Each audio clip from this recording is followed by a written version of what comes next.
terima kasih kepada para narasumber yang sudah hadir di program Resonan by Indonesia Image. Dan kali ini kita kehadiran Mas Tri, AKBP, Endang Tri dari Kepolisian Daerah Bali. Beliau Kasubdit saat ini menjabat ya Mas ya? Ya, betul sekali. Baik, Kasubdit 4. Ya, betul sekali. Kemudian ada narasumber lain lagi, yakni Bang Jun. Tema kita kali ini atau diskusi yang akan kita angkat adalah tentang korban atau bagaimana caranya kita menghindar dari teror pinjaman online ilegal. Ini menarik nih Mas, karena saya membaca ada sebuah berita, yakni Bapak Kapolri memberikan atensi terhadap korban-korban atau fenomena dari pinjaman online ilegal ini. Ini menarik sekali. Mungkin boleh bisa diberikan paparan sedikit Mas, kenapa sampai Kapolri turun tangan nih? Gitu. Oke, selamat malam para pemirsa Resonan. Dan selaku host ini adalah Bang Sam, sahabat saya. Terima kasih sudah hadir kembali. Ya, terima kasih. Tentunya sebelum saya akan menjelaskan panjang lebar, kita menyampaikan terkait dengan protokol kesehatan ya. Ya, setuju sekali. Karena saat ini kita sedang masih mengalami pandemi COVID-19. Ya. Di mana tadi kita sudah melaksanakan semuanya protokol kesehatan. Jadi supaya nanti saya menjelaskan lebih mudah juga, boleh nggak kalau seandainya saya agak kami persilakan untuk membuka masker karena kita sampai saat ini juga tetap prokes dan jaga jarak lebih dari 1 meter. Coba boleh bentang-bentangannya Mas. Betul. Sudah lebih dari 1 meter. Sudah lebih dari 1 meter ya. Ya, silakan dilepas para narasumber ini kami. kayaknya dibersihkan terus ya ruang podcastnya ini Mas, ya. kita tetap prokes dan tetap melakukan langkah preemptif katanya kalau di kepolisian bahasanya begitu ya. Ya, betul sekali. Ya, kami persilakan Mas agar pemirsa juga melihat tampang cakepnya komandan kita satu ini. Nggak ada tampang cakep. Nah, jadi Bang Jun dipersilakan juga buka, nggak apa-apa Mas. Silakan. Jadi biar dilihat oleh masyarakat. Kalau saya lebih nyamannya pakai masker. Salah satu korban mungkin Mas ya. ada ini misi tertentu mungkin. Kalau beliau korban, baik kita hormati privasinya. Tapi sudah terima kasih mau datang untuk berbagi tentang kejahatan dari pinjaman online ilegal ini. Baik, silakan Mas. Jadi seperti kita ketahui, bahasanya memang pinjaman online. Nah, sebenarnya ini adalah fintech. Fintech itu apa sih? Financial teknologi. Jadi di mana usaha yang berbasis keuangan dengan menggunakan sarana kemajuan teknologi, sehingga dikatakan fintech. Dan ini adalah peer-to-peer lending atau P2PL. Nah, di mana pinjaman online ini tentunya seperti kita sering membaca baik di berita online maupun surat kabar ya. Di mana banyak korban yang sudah berjatuhan, sehingga Bapak Presiden, Bapak Jokowi menyampaikan kepada Bapak Kapolri dan segera ditindaklanjuti oleh jajaran kepolisian hingga di Polda Bali. Ini jadi menjadi salah satu atensi. Ya, betul. Supaya jangan sampai ada korban-korban berikutnya. Nah, tentunya polisi tidak bisa bekerja sendiri. Kepolisian Polda Bali tidak bisa bekerja sendiri.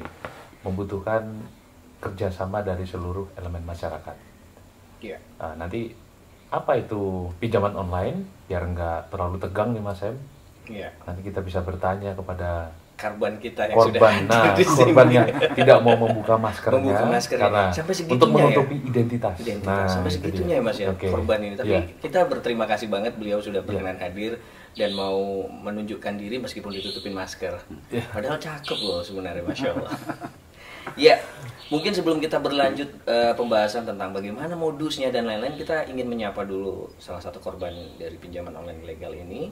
Dan kita mungkin dalami bagaimana sih sampai menjadi korban, kan gitu Mas ya? Ya, betul sekali. Iya, selamat malam Bang Jun. Selamat malam Mas. Betul Bang Jun ini adalah korban? Sebenarnya saya belum, lebih tepatnya bukan korban sih. Tapi? Saya dikorbankan oleh teman saya. Saya dikorbankan ya? Ini bukan dalih untuk pembenaran bahwasanya dia berhutang kemudian lari, enggak ya? Enggak sih. Bukan Mas yang berhutang? Bukan.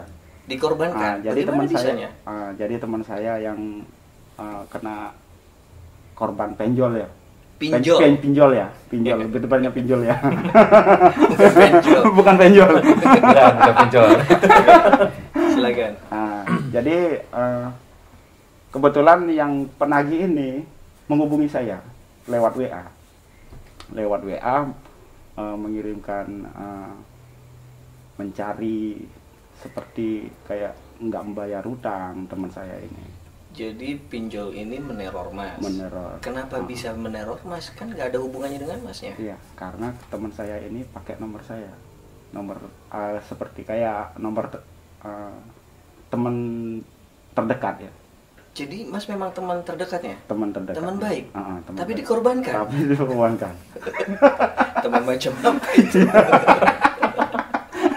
Kalau teman saya memang menyesal punya teman seperti itu? Nggak menyesal sebenarnya. Enggak.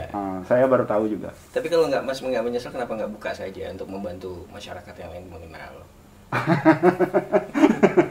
Saya lebih nyaman ke Mas. Oke, baik, silakan. Nggak masalah ke Mas ya. Jadi tadi Mas diteror karena Mas menjadi kontak terdekatnya. Jadi saya nerima WhatsApp dari si penagih.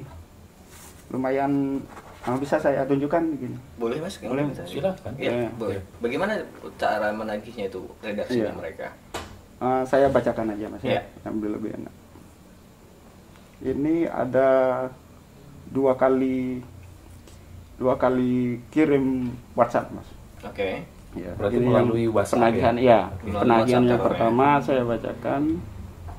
Ini sebentar.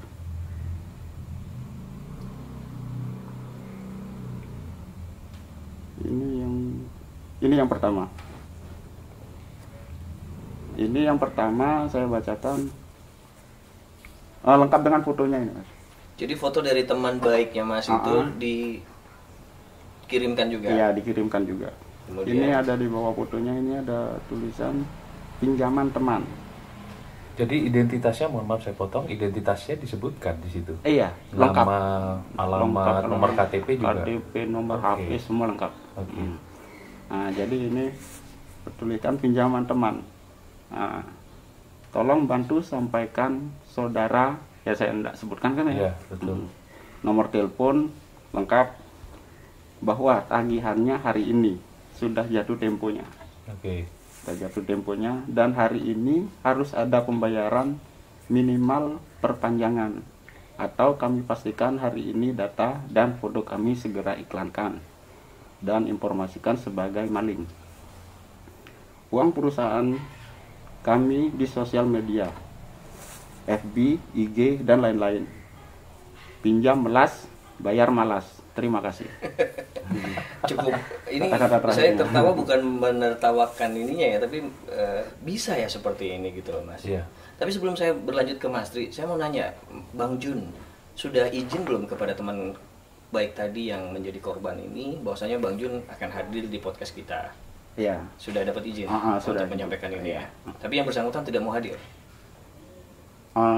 Mungkin ada kesibukan tersendiri mungkin atau ya, malu, bisa hadir atau ya. malu mungkin ya. Nah, Mas Tri, ini bagaimana atau modusnya sehingga mereka ini bisa mengakses kontak dari yang ada di handphone korban dan lain-lain gitu. Ini bagaimana? Kita akan ulas dan kemudian apakah ini legal atau diizinkan oleh negara kita atau hukum kita gitu. Oke, tentunya supaya nggak terlalu tegang juga nih. Ya. Tadi saya tertarik fotonya itu seperti apa sih, Bang Jun? Itu fotonya berarti kayak orang-orang hopeless gitu ya? Oh iya. Ya. Fotonya seperti itu. Mungkin kalau kita salah satu penikmat televisi yang lagi booming saat ini adalah bla bla bla S game itu. Iya. Nah, mungkin salah satunya itu ya. Iya. Jadi sebenarnya fotonya keren. Keren sebenarnya. Iya, tapi sebenarnya keren. Tapi kenapa bisa dapat kiriman akses foto yang memang lagi malas gitu? Ya, lagi malas gitu ya. Melas. Iya, walaupun selfie ya. Iya, walaupun selfie jelas ya. Oke. Nah, yang jelas inilah saya akan menyampaikan terkait dengan modus operandi dari pinjaman online atau fintech peer-to-peer lending. Peer-to-peer lending. Salah satunya yaitu di mana dia memberikan penawaran kepada calon nasabahnya, calon peminjam atau borrowernya dengan persyaratan yang mudah tanpa harus bertatap muka dan persyaratan yang bahasanya jelimet ya.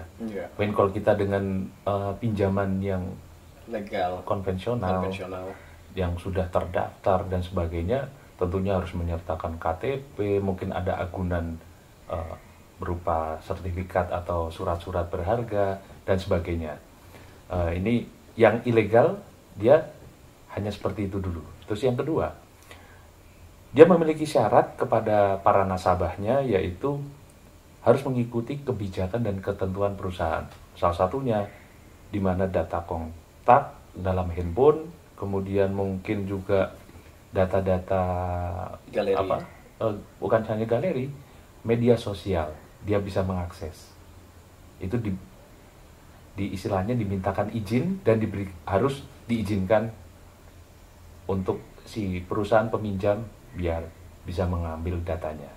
Nah, Dihack gitu bahasanya. bukan dihack. Kalau dihack orangnya nggak tahu. Ini orangnya tahu karena ditanya dulu. Diizinkan. Jadi Bang secara Sam tidak mau sadar. minjem, tapi saya Izin. boleh ngakses ya, ini dan sebagainya. Wow. Nah itu. Kalau yang legal, yang terdaftar di OJK, yaitu hanya mengakses mikrofon, kamera, dan lokasi. Berbeda itu. Perbedaannya itu ya. Antara yang legal dan yang Ya, ilegal. memang ada P2PL yang legal, tapi dia hanya bisa mengakses mikrofon, kamera, dan lokasi. Itu saja. Terus yang selanjutnya, penagihan tidak dilakukan dengan peraturan, tidak sesuai dengan aturan dari POJK, Peraturan Otoritas Jasa Keuangan nomor 77 tahun 2016. Kalau yang ilegal. Kalau yang legal, tentunya dia mengikuti aturan tersebut. Iya. Selanjutnya, apabila terjadi keterlambatan dalam pembayaran, maka pemberi pinjaman melakukan penagihan kepada nama-nama yang terdapat di dalam kontak handphone tersebut. Seperti yang Salah satunya dialami oleh rasakan Bang atau Jun. dialami Bang Jun tadi. Jadi Bang Jun tahu tuh wajahnya yang minjem tadi. Memelas sebenarnya. Memelas. Tapi sekali lagi saya mau nanya, itu minjemnya berapa disebutkan nggak di situ? Nggak disebutkan. Oh, tidak Cuma disebutkan. tagihannya aja. yang Hanya disebut. tagihannya. Hanya tagihan aja. Oh, hanya tagihannya sekian, 1 juta atau berapa? Iya, 1 juta. 1.800.000. Wah, kurang lebih. 1.800.000 ya. Sudah dipermalukan. Sudah seperti dipermalukan seperti itu. Terus kemudian modus operandi yang berikutnya, kontak dan lokasi perusahaan penyelenggara aplikasi pinjaman online tidak jelas. Kalau yang legal dia jelas dan terdaftar di OJK, jadi bayar pajaknya jelas dan sebagainya. Tetapi kalau yang ini tidak jelas. Berarti betul-betul ilegal ya. Selain Betul, memang betul begitu, ilegal. kemudian dia tidak membayar pajak. Mungkin karena dia aja tidak ada Fiktif. fiktif, ya mungkin tidak, alamatnya nggak jelas, didatangi mungkin cuma kantor kosong dan sebagainya. Kemudian ini yang menarik mungkin ya, peminjam sudah membayar tagihannya lunas, tetapi masih dianggap belum membayar sehingga tagihan masih terus. Wow. Ya, alasannya nanti pasti sistemnya rusak atau sistemnya trouble dan sebagainya. Bahasanya kadang menyampaikan bahwa udah dibiarin aja, dicuekin aja, Abaikan saja. abaikan saja. Tetapi mereka tagihannya terus bergulir. Iya, tagihannya bukan kepada peminjam, tapi teman-temannya peminjam. Ini yang kasihan. Betul? Oke. Nah, itu. Merasa diteror. Nah, merasa diteror. Yang lebih bahaya lagi, data KTP dari borrower atau peminjam itu bisa digunakan untuk di aplikasi lain oleh perusahaan Tanpa seizin dari tanpa sepengetahuan dari peminjam. Nah, mungkin inilah yang menjadikan dianggap tadi meskipun sudah lunas, tetapi ternyata dianggap belum lunas. Karena ada dari debt collection, kalau konvensional namanya debt collector ya, Iya. atau debt collection. Iya. Nah, kalau di pinjaman online adalah namanya debt collection. karena mereka bekerja di belakang meja Ya, melalui itu. online. Nah, itu jadi ini untuk pengetahuan kita semua supaya jangan sampai nanti kita terjerat di dalam Dan terjebak. dan terjebak. Tapi Betul. memungkinkan nggak bahwasannya si teman ini yang kontaknya tadi diakses, Iya. kemudian juga diakses data-data lainnya? Bisa oleh si- jadi, oleh bisa si jadi. fintech ini. Karena kecanggihan teknologi dan beberapa aplikasi mungkin seperti nanti ada cybercrime yang lain. Ini salah satu cybercrime sebenarnya. Ini masuknya ke dalam Ya, cybercrime. cybercrime. Selain Jadi- tindak ekonomi ya. Betul. Kejahatan ekonomi. Selain kejahatan ekonomi, tapi karena menggunakan sarana Teknologi. kemajuan teknologi IT, Ya. sehingga ini juga bisa masuk salah satu termasuk kejahatan cyber. Ya contohnya seperti skimming, mungkin nanti phishing. Nah, Iya. ini bisa digunakan datanya untuk hal-hal atau kejahatan tersebut. Ini menarik. Nah, sebelum kita berlanjut nanti kita akan membahas bagaimana caranya kita yang sudah terjerat atau mengalami ini mendapat pertolongan atau keluar dari masalah ini. Ini tentunya kita akan bahas lebih detail lagi nanti. Ya. Cuma saya mau bertanya kepada kawan si korban atau Bang Jun ini. Pernah mengkonfirmasi nggak? Benar nggak dia berhutang atau ada nggak niat untuk membayar? Atau mungkin ini Mas, ditagih itu hanya mereka-mereka yang bandel belum bayar gitu. Ya, saya pernah menanyakan sama teman, Iya. menurut informasi dari dia tuh udah bayar sebenarnya. Sudah bayar? Ada Sudah buktinya? bayar. Ada buktinya. Dalam bentuk Voice note ya, voice note apa bukti transfer bayarnya sudah ada juga? ada juga. Nah, ini menarik, nanti Semua kita ya. coba bahas. Ah. Boleh kita dengar nggak voice note-nya itu? Boleh, ada bukti dari voice note. Jadi dia teman baiknya Bang Jun ini sudah melakukan pembayaran, tetapi dianggap belum membayar. Seperti Dianggap yang belum disampaikan membayar. oleh Mas Tri tadi, Ya. bahwasanya mereka tetap bagaimana caranya orang ini tetap terjerat gitu ya Mas ya. Mungkin kita perdengarkan dulu Mas. Boleh. Ya. Ya. Oke. Ini Ditaruh ada- di speaker situ Mas. Iya. Ini ada 2 voice note. Ya, satu saja nggak Ini apa-apa. Satu ya. Satu saja. Pak, itu yang telepon dari sistem. Kalau dari sistem kami nggak bisa hentikan, Pak. Setiap hari pasti ada yang telepon gitu, Pak. Tapi diabaikan aja, Pak. Anda respon di WhatsApp ini aja gitu. Kalau emang ngerasa terganggu dengan nomor-nomor yang masuk. Ya, seperti itu. Itu salah satu Salah alasan. satu. Jadi betul yang Mas paparkan tadi. Iya. Dan ini saya juga menarik nih, sebenarnya tadi kan kalau nggak salah menyebutkan angka 1,8 ya Iya. penagihannya ya, disuruh melunasi 1,8. Pernah nggak bercerita atau curhat sama temennya, mendengar curhatan temennya bahwa dia minjem berapa sih, terus dalam jangka waktu berapa lama? Segitu cepatnya sampai segitu. Kalau soal itu saya nggak pernah tanyakan, temen juga nggak pernah bilang ke saya. Saya juga baru 3 hari atau 5 hari yang lalu lah dapat Mendapatkan WhatsApp ini. dari ini. Tapi Terus kemungkinannya saya berapa update Mas? ya. Dari menanyakan- pengalaman Mas menangani ini atau mendengar ini biasanya nggak sebesar itu biasanya kan? Iya, mungkin gini ya, saya pernah mendengar ada yang bercerita bahwa saya tidak sengaja atau tertarik itu, yaitu karena berpikir bahwa tagihannya cuma sedikit ya, karena minjemnya dia juga cuma sedikit. Jadi Yaitu browsing-browsing. cuma 700.000. Nah, contoh 700.000 dalam jangka waktu 7 hari ternyata mencapai 1,8. Nah, ini cuma 7 hari. 7 hari. Ya, berarti itu kalau bahasanya mungkin bunga Bunga berbunga. juga membengkak.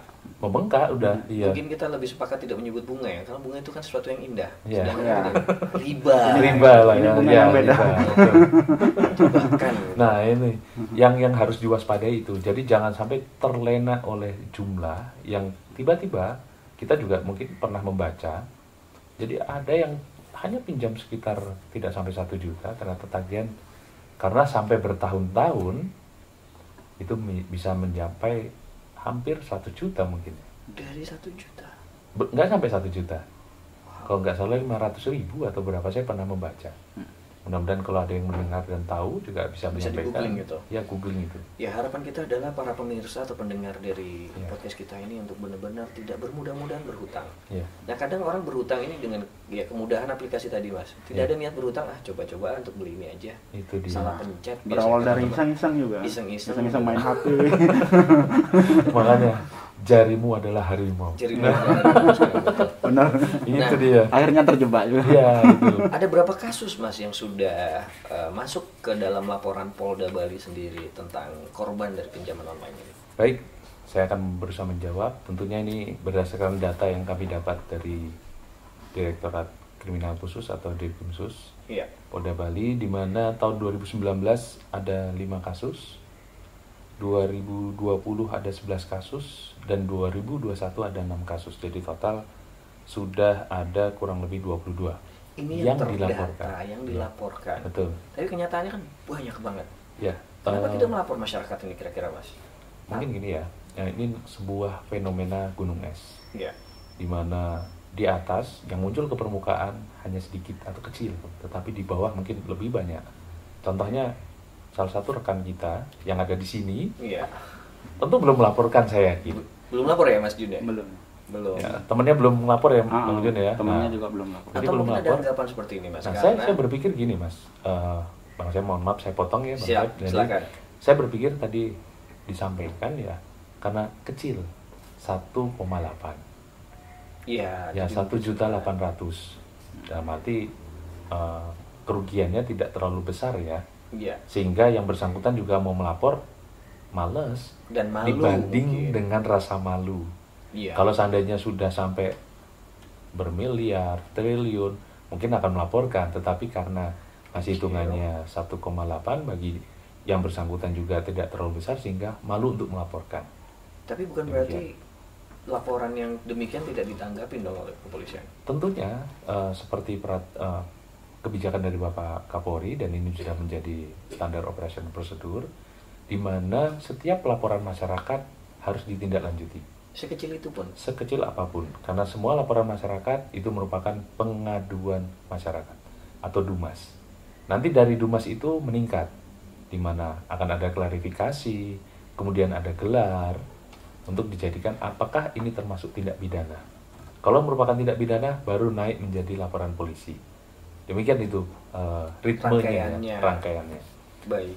Jadi bukan karena ada anggapan juga kalau kita lapor polisi itu hilang satu ayam, kemudian setelah lapor malah hilang kandang ayamnya. Itu mungkin paradigma lama ya. Paradigma Nah, lama. Old tentunya, mind-nya. ya, New mind-nya sekarang bagaimana nih Mas? Perlu dijelaskan. tentunya ini merupakan PR atau tantangan bagi kepolisian untuk jangan sampai hal itu terjadi. Jadi masyarakat jangan khawatir. Kebijakan Bapak Kapolri, yaitu Kapolri yang presisi, itu memang benar-benar diterapkan sampai di tingkat satuan kepolisian di tingkat bawah. Jadi Polda Bali, Polres dan Polsek jajaran tentunya siap untuk menciptakan Polri yang presisi sesuai dengan apa yang menjadi visi Bapak Kapolri. Oke. Jadi kepada masyarakat tidak usah takut. sungkan-sungkan, Intinya jangan tidak takut. usah takut. Ya. Tetap ini adalah langkah preemptif dan juga preventif ya Mas. Betul ya? sekali. Sehingga ketika terjadi yang lebih besar atau tindak pidananya sudah ada data minimal yang masuk. Iya. Nah, Ya. seperti itu. Jadi Kemudian langkah-langkah selanjutnya apa nih Mas? langkah-langkah selanjutnya tentunya Bapak Kapolri kita membuat suatu kebijakan, yaitu melakukan langkah-langkah atau strategi, bahasanya strategi ya. Iya. Strategi yaitu mulai dari preemptif, preventif, sampai dengan represif. Jadi ada represifnya juga nih. Ada represifnya, Mas. Jadi bukan hanya karena mencari pencitraan untuk mengambil hati masyarakat, oke ambil laporannya saja tapi tidak ada tindakan. Ada ya ternyata ya. Bukan. Salah satu langkahnya, ya ini strateginya ini, ya ini.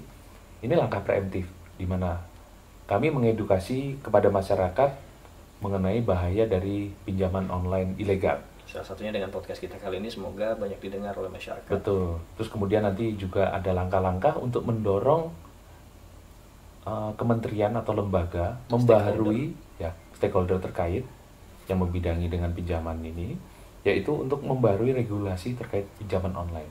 Ini yang terkadang menjadi hambatan bagi rekan-rekan penyidik untuk melakukan suatu langkah penyidikan. Ya, Karena tidak ada landasan yang kuat tadi untuk melakukan itu ya Mas ya. betul.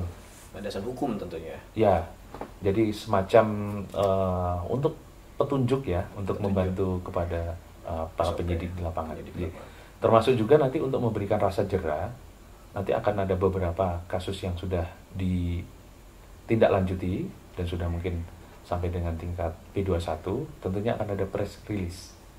Supaya apa? Memberikan efek jera. Jangan sampai kejadian ini terulang terus. Itu salah satu langkah preventif. Kemudian preventifnya tentunya kita tahu Bapak Kapolri sedang memiliki kebijakan yaitu cyber patrol di media sosial. Baik di media sosial juga maupun di bahasanya mungkin internet lah ya, dunia maya. Di dunia maya jadi pokoknya. nanti akan ada pemetaan atau mapping aplikasi-aplikasi atau mungkin platform ya. Platform di boleh nih sebutin Google Play Store atau Boleh, silakan. Apple Store yang menjual atau sebagai aplikasi pinjaman online. yang mereka covernya pokoknya sepertinya legal tapi ternyata Betul, ilegal gitu betul. ya. Karena ada salah satu modus yaitu dia menggunakan NIK maupun apa bahasanya ya untuk mendaftar pertama kali. Ke Play Store kan perlu validasi. Oh bukan, untuk ini saja SIM card dulu. Dari Oh. kecil dulu SIM card. Ada namanya mesin supaya masuk kepada NIK untuk apa ya? Mendaftar handphone, nomor handphone tertentu. Contoh saya memakai nomor 08 sekian, pasti saya masukkan NIK saya dan nomor KTP maupun nomor yang diminta oleh Si pinjol. Oh, bukan Aktivasi handphone, kartu tadi. aktivasi kartu Aktivasi ya, SIM card, mohon maaf, ya. susah sekali nih ngomongnya nih. Jadi aktivasi kartu ini Iya. dia menggunakan NIK yang sembarang atau menggunakan NIK-nya orang lain atau bahkan dari aplikasi dari teman-teman kita tadi Yang menjadi korban ini yang menjadi sebetulnya. korban. Nah dia mendaftar lagi, kemudian nanti dijadikan apa? Dia membuat media sosial palsu. Terbukti mungkin teman kita, saya yakin teman kita, temannya Bang Jun tadi, begitu dia mengakses confirm atau accept bahwa dia akan meminjam dengan berkomunikasi dengan nomor tersebut, dan dia akan meng-cancel, membatalkan pas nomor tersebut sudah tidak bisa dihubungi. Ya, Sehingga mau nggak mau jalan nih.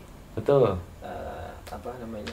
Nah, seperti itu salah satu penipuan ya skala kecilnya dulu ya Modus dari mereka. aktivasi kartu. Kemudian nanti di aplikasi Play Store atau Apple Store dia apa namanya? Komen ya. Testimoni Ya. testimoni palsu bahwa wah ini aman. Padahal yang ngisi ya kelompoknya mereka sendiri sehingga aplikasi atau ratingnya bisa tinggi. Nah, ini yang modus-modus mereka juga. Nah, Jadi salah satunya harus berhati-hati. sehingga ini preventif dari kepolisian yaitu dengan cyber patrol. Tindakan yang paling utama yaitu yang diharapkan masyarakat ya, represif ya tentunya ya Mas. Iya. Ya, Biar Bang ada Sem efek ya, jerah. dengan nanti akan ada pembentukan satgas, posko, terus akan ada koordinasi antar lembaga, kementerian, kemudian tentunya penyidikan dengan manajemen yang sudah ditentukan oleh Bapak Kapolri. Nah ini salah satu langkah-langkah represifnya.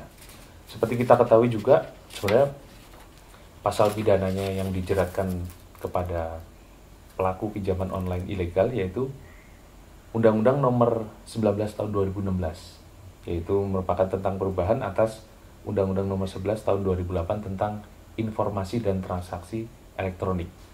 Itu pasal yang ini dulu ya. Kemudian undang-undang selanjutnya yaitu Undang-Undang Perlindungan Konsumen, Undang-Undang Nomor 8 Tahun 99, dan yang paling sebenarnya lebih ini TPPU. TPPU. Ya, Undang-Undang Tindak Pidana Pencucian Uang, yaitu Undang-Undang Nomor 8 Tahun 2010. Itu yang paling berat. Ya, karena nanti kalau seandainya si pelaku ini tertangkap, usahanya atau uang hasil kejahatan yang digunakan untuk apa, meskipun usahanya adalah usaha yang legal, itu bisa dimasukkan ke TPPU. Kalau dia hasil dari tindak pidana. Oke. Karena itu merupakan salah satu money laundry atau pencucian uang, bukan laundry Laundry, apa ya? cuci. Ya, seperti itu. Baik. Jadi tadi Mendengar langkah-langkah pemaparan strateginya. tadi, Ya. kami sebagai masyarakat tentunya merasa sangat terbantu. Sedikit ada rasa nyaman, ada cyber patrol tadi. Ya. Sehingga betul bahwasanya dari kepolisian sudah mulai melakukan tindakan-tindakan yang diperlukan untuk menghindari jatuhnya banyak korban ini. Ya seperti kawannya Bang Jun tadi mungkin sedang kepepet tadi itu Mas. Iya. Seperti yang dipaparkan beliau tadi, pinjamnya berapa tadi Mas? Pinjamnya 1,5 kecil sih. Dari aplikasi Dari disebutkan aplikasi. 1,5. 1,5. Dalam jangka berapa lama? 30 hari. 30 hari. Ketika dia pencet, yang terima berapa katanya? Cuma 700.000. Cuma 700.000. Oh, menyedihkan ya. Menyedihkan. Kemudian dipermalukan. 1,5 berarti hanya menerima 50% kurang lagi ya. 48% sekian. Betul. Dan kemudian itu akan terus berlanjut tadi seperti yang disampaikan oleh Mas Tri, bisa jadi akan dipinjamkan lagi kepada pinjol-pinjol yang lain ya Mas ya. Iya, bisa jadi. Ini berat dan tantangan bagi kepolisian, bahwasannya dari pemaparan Mas tadi disampaikan, bisa jadi pinjol ini mendaftarkan ke Play Store dan ke App Store juga menggunakan NIK palsu, Bisa jadi. sehingga sulit untuk dilacak kembali. Ya. Tetapi tidak memungkinkan juga, atau memungkinkan ya bahwasanya nanti kita bisa bongkar jaringan-jaringan dari pinjol ini. Tentunya ada kemungkinan ya, karena setiap kejahatan pasti akan meninggalkan sebuah jejak. Nah, mudah-mudahan tentunya sekali lagi, tapi polisi atau Polda Bali tidak bisa bekerja sendiri. Tentunya dibutuhkan kerjasama dari seluruh stakeholder terkait, kementerian lembaga dan masyarakat juga harus membantu. Jadi Membantu juga mencegah dirinya sendiri ya Mas ya, ya. lebih baik mencegah. Kalau memang sudah terjangkit, ya berarti diobati kan. Nah, seperti Dan penyakit ya. Jangan ragu untuk Melaporkan. diri. Ya, betul. Baik.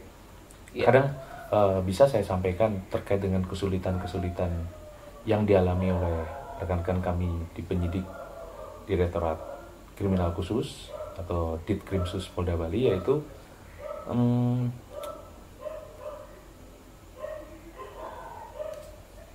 pada saat penelusuran aset untuk pemulihan kerugian yang diderita korban, penyidik harus berkoordinasi dengan instansi terkait dengan PPATK, BPN, Pengadilan Niaga dan Korlantas Polri. Kenapa Korlantas Polri? Nah, itu kenapa ada Korlantas juga, Mas? Nah, karena tidak menutup kemungkinan yang bersangkutan juga nanti akan membeli aset, salah satunya kendaraan. Makanya sekarang ditertibkan untuk kendaraan-kendaraan terkait dengan TPPU tadi. Pajak ya, bukan pajak dulu. Kenapa begitu harus membalik nama? Kalau bahasanya balik nama ya, padahal namanya mutasi. Kalau di bahasa kami adalah mutasi kendaraan, atau bahasa ininya balik nama kendaraan. Kenapa? Salah satunya untuk menghindari bahwa kendaraan tersebut masih dimiliki oleh pemilik lama, padahal sudah ada pemilik barunya. Oke. Nah, itu salah satu pencegahan supaya jangan mengetahui sampai. Terkadang juga ada yang memanfaatkan pinjam nama pembantunya, pinjam nama siapa tetangganya, padahal itu aset dia ya. Ada aset dia. Dan dari hasil kemungkinan tindak pidana tadi. Bisa jadi, kita curigai bisa salah satunya itu. Jadi berkoordinasi juga dengan Korlantas. Nah, ini yang salah satunya terkendala dari teman-teman penyidik, yaitu salah satunya itu. Kemudian tentunya dari perbankan ya. Mereka terkadang betul, karena kan tidak bisa memberikan data pribadi sembarangan. Tentunya harus melalui proses penyidikan, surat menyurat, administrasi yang lama, yang terkadang masyarakat menganggap bahwa nggak dilakukan suatu langkah-langkah. Memang sudah ada terobosan, yaitu dengan memberikan SP2 HP, surat pemberitahuan terkait dengan hasil penyelidikan, supaya pelapor itu mengetahui sejauh mana laporan itu ditindaklanjuti oleh kepolisian. Oke, berarti masyarakat bisa memonitoring sampai mana laporannya? Bisa, betul. Dan kami juga ada namanya namanya Bitpropam, Bidang Profesi dan Pengamanan. Itu salah satunya juga bisa masyarakat melaporkan apabila pelaporan yang ke kepolisian tidak ditindaklanjuti. Jadi bisa dilaporkan kembali melalui ke Bitpropam ini. Betul, Bitpropam. Baik. Jadi masyarakat tidak perlu khawatir lagi. Mungkin bisa disampaikan kepada kawannya Bang Jun. Meskipun nilainya kecil, ya alangkah baiknya tetap dilakukan pelaporan ya Mas ya, sehingga ini menjadi database dan tidak perlu malu. Dan disampaikan juga agar kemudian memahami ketika sudah membuat laporan kok tidak ada tindak lanjut, yaitu tadi tantangannya yang dialami oleh pihak kepolisian cukup berat. Gitu. Nah, boleh Mas sebagai closing kita, langkah-langkah menghindar dari teror pinjol dari kepolisian apa ini? Boleh disampaikan sebagai closing kita. Kalau bisa sih jangan sampai tertarik untuk berhutang ya Mas. Nah, berhutang maupun baik online ataupun offline. Nah, atau di kehidupan nyata. Tapi memang kalau sudah kepepet, ya paling tidak carilah perusahaan-perusahaan yang bertanggung jawab, yang legal atau jual aset. Ya, Ya, boleh. tentunya saya bingung juga nih mau menyampaikan ya, tapi karena memang kebutuhan masyarakat Di tengah khususnya di pandemi tengah ini. pandemi ini, Ya, ya memang cukup berat ya. cukup berat. Tentunya ini kita hadapi bersama-sama, kita bergandengan tangan, kita saling care, Saling bantu menguatkan. tetangganya, bantu lingkungannya. Insya Allah semua permasalahan pasti akan dapat kita selesaikan bersama. Baik. Memang kalau dipikul sendiri berat, Mas Berat. ya. Ya. Nah, tadi Mas terkait cara-cara menghindar dari teror tadi mungkin atau bagaimana ini boleh dilanjutkan tadi. Satu, jangan bermudah-mudahan berhutang atau Iya. kalaupun kepepet cari perusahaan yang legal. Iya, Yang oke. selanjutnya apa nih Mas? Yang sudah mendapatkan teror nih atau apa? Yang sudah mendapatkan teror seperti rekan Jun. kita Bang Jun. Nah, bersabar. Tentunya kita tetap bersabar ya. Iya. Nah, itu karena merupakan salah satu musibah atau ujian. Kemudian beri kekuatan kepada temannya. Beri apa ya? Support, Supaya motivasi. support motivasi supaya tetap berbesar hati, jangan berkecil hati. Hadapi karena itu memang sudah menjadi Jalan hidup.